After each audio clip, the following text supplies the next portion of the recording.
y'all? This is Market Explainer. We are America's #1 business news podcast. But before we jump into the next one, I definitely want to tell everyone about Big Man Gear. Big Man Gear is this guy's company. It's every funny meme and dad joke that he would think is funny on clothing. So you can go to bigmangear.com. You can make your order through Amazon Prime, oddly enough. Uploaded a new Big Man shirt this week. It literally says the Big Man across it. It is awesome looking, very nice looking. You should enjoy it. What do we got next? Okay. Well, what we got next is also interesting when we talk about retail and all this other stuff. Walmart is expanding its Go Local program and will now let other merchants use their fleet of delivery drivers. So, it's Amazon Prime meets DoorDash, kind of, right? This is Walmart giving the delivery business, right? Your Uber Eats, all these, whatever, DoorDash, the middle finger. That's what this is. This is Walmart being old school Walmart. Right? Like sometimes we talk about old school football teams being like just beat the crap out of you football teams, right?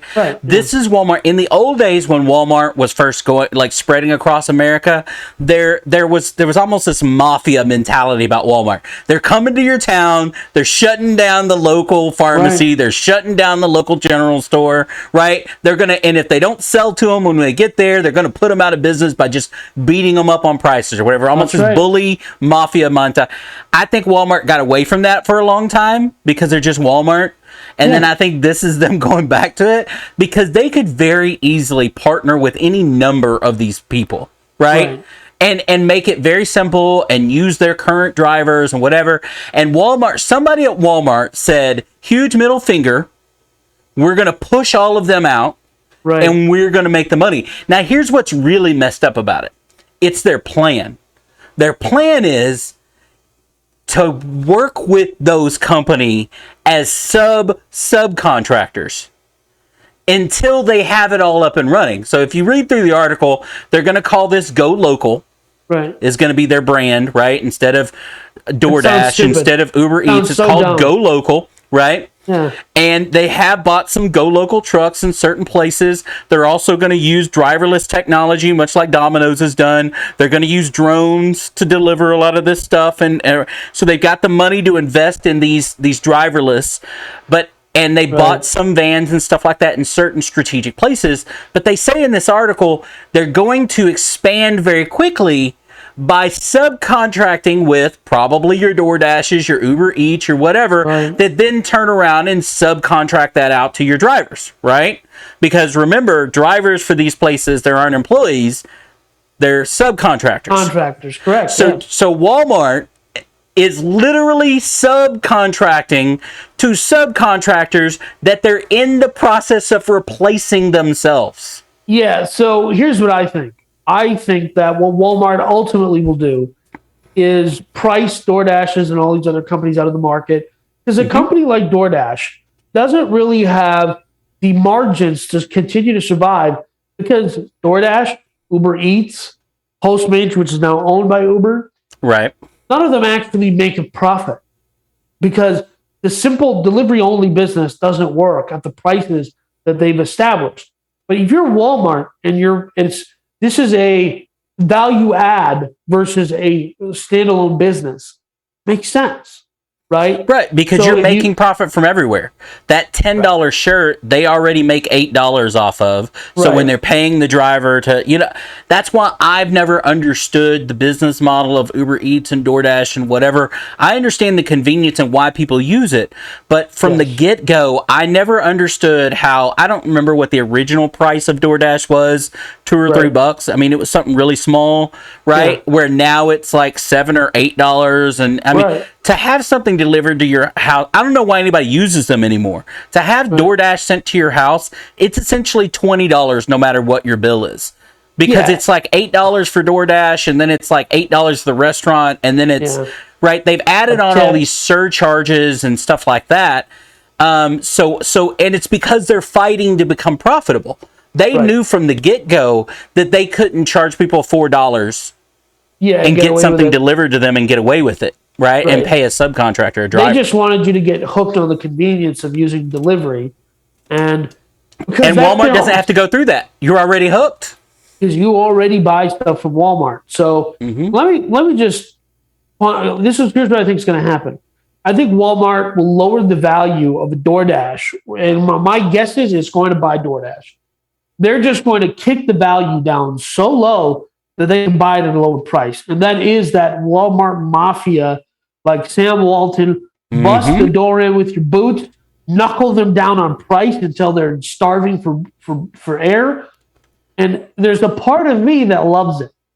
And if they don't want to do that, or if DoorDash makes that too difficult, they'll just start stealing your drivers and everything else because Yes, they they'll can start- pay them more because they have the higher Correct. profit margins or whatever. Yes. And people, so it'll be the same way as the old school pharmacy that was Yeah. Joe Bob's Pharmacy in little bitty town nowhere. Walmart opens up and they just artificially make their prices lower until Right. until you're so squeezed that your business is worth nothing. Right, Listen, and then you got to close. And there's the part of me that says those small town folk that get squeezed out, ultimately, small towns probably better served by having Walmart. And I'll give you an example. My sister went to college in a small town, and she said all you could buy at a grocery store was stuff that was already expired. Because by the time it got out to their small town, I'm just telling you what happened, right? Mm-hmm. Walmart muscled in and closed the two local grocery stores. Well, great Walmart, a big Walmart, right? Yeah, Super Center, So- Walmart Super Center, whatever. whatever it was called. All of a sudden, she has access to groceries that not only she could never get at the small stores. Now everything is the produce is a little more fresh, all that other stuff. They're bringing in like wild caught Alaskan, whatever it was. They got a higher quality of service. They got a higher quality goods out of the Walmart. And listen, I get it. There's a cost to bringing in companies like Walmart.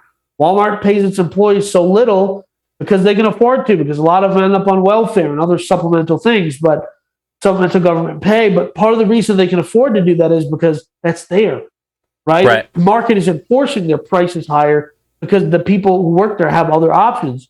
But I think, again, I think what ends up happening in this scenario is Walmart lowers I think what happens is they'll end up with drivers on salary that are getting paid $17 an hour. And if you're a kid living somewhere and you're delivering DoorDash, you're like, why would I do this when I can just get paid a regular 17, 18 bucks an hour, drive their van with their stuff, with their maintenance, and now I don't have to do this?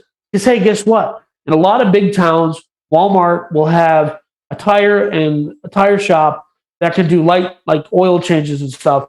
So unlike Walmart and other places, they have a built-in infrastructure to maintain all of this stuff.